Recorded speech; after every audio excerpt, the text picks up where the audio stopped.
నాన్నగారు నేను సినిమాలు చేసినప్పుడు మా నాన్నగారు మా కొడుకు కదా పొగడకూడదు అనేవారు. నేను అలా అనుకోను, నా కొడుకుని నేను పొగుడుతాను, ఎందుకంటే చాలా బాగా చేశాడు ఈ సినిమాలో. అండ్ ఇట్ వాజ్ ఆ 3 వేరియేషన్స్ అనేది ఇట్స్ చాలా చాలా కష్టం. And especially the first variation 15, 16 ఆ వేరియేషన్ చాలా కష్టం చేయటం. And it was done a fantastic job. And జై వెల్ డన్ రా. అండ్ అలాగే మెచ్యూర్డ్ రోల్ కానీ మిగతాయి కానీ అన్నీ దివస్. నాకు కరెక్ట్గా ఇదే వయసులో గీతాంజలి వచ్చింది.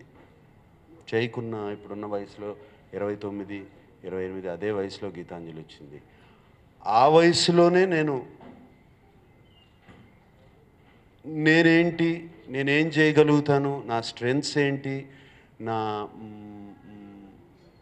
కంప్లీట్గా ఓపెన్ అప్ అయిపోయి నాకు నచ్చింది చేశాను అప్పుడు గీతాంజలి. అండ్ ఈ సినిమా చూస్తుంటే ప్రేమం అలాగే చేసినట్టున్నాడు. అండ్ అందుకనే ఈ ఆడియో లాంచ్ అప్పుడు కూడా ఒక గీతాంజలి లాగా ఇది ఒక క్లాసిక్ ఫిల్మ్ అవుతుంది. అండ్ అలాగే తప్పకుండా అవుతుంది. ఇది థియేటర్లోంచి వెళ్ళిపోయినా టీవీల్లో ఎన్నిసార్లు వేసినా చూస్తూనే ఉంటారు ఈ సినిమా. సో అండ్ అలాగే Shruti Haasan, Madonna, Anupama and all the friends పక్క నుండి వాళ్ళు లుంగిలు కట్టి గడ్డాలు పెంచి ఆల్ వెరీ అన్నీ బాగున్నాయి. ఐ మీన్ చాలా చక్కగా తీసారు. Everything well thought of. And songs బాగున్నాయి. ఇప్పుడు కూడా ఎవ్రీ మార్నింగ్ నేను ఎవరే పాట పెట్టుకుని వింటూనే ఉంటాను. అది బాగా నచ్చిన పాట. అండ్ మోర్ దెన్ ఎనీథింగ్ వీళ్ళందరినీ అవును, నువ్వు నా పెద్ద ఫ్యానా? సినిమాలో డైలాగులు చూస్తుంటే అనిపించింది. Thank you anyway. And thank you Chandu. Very well done Chandu, that's all I can say. And ఆ రోజున కూడా చెప్పాను, మీరు ఎందుకు వరీ అవుతున్నారు దీన్ని, ఇంకా కంగ్రాట్స్ హిట్ అని చెప్పేశాను ఆ రోజునే. It's hit film. కొన్ని సినిమాలు తెలిసిపోతాయి. And very difficult job you executed very well Chandu. And please make a film with me. ఇదంతా పొగడతాం దానికోసమే. And then Vamshi producer and Radhakrishna garu, good producers. నేను ఈ సినిమా రిలీజ్ అయ్యి హిట్ అయినగానే మహాబలేశ్వర్ నుంచి ఫోన్ చేసి రాధాకృష్ణ గారికి, అండ్ మీలాంటి ప్రొడ్యూసర్స్ కావాలి మాకు ఆర్టిస్ట్కి, సినిమా బాగా తీయటం, దాన్ని పబ్లిసిటీ చేయటం,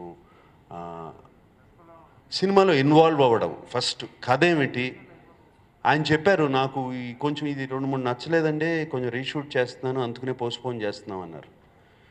తప్పకుండా చేయండి, పోస్ట్పోన్ చేయండి, రీషూట్ చేయండి అని చెప్పాను.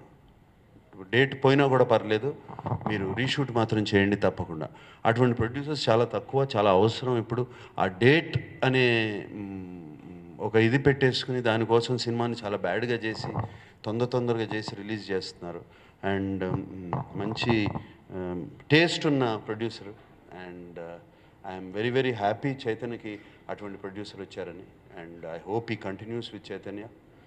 And what else can I say, there so many things. And చివరిలో ఒక డైలాగ్ ఉంది, కొడుకు గెలిపే తండ్రికి సంతోషం అని. ఇవాళ అదే ఆనందం నాకు. Thank you. మరణం దేహానికే గాని ఆత్మకు కాదని భగవద్గీత చెప్తుంది. మనిషి బరువెంతున్న మరణానంతరం 21 గ్రాములు తగ్గుతుందని సైన్స్ చెబుతుంది. అంటే ఆ 21 గ్రామ్స్ బరువు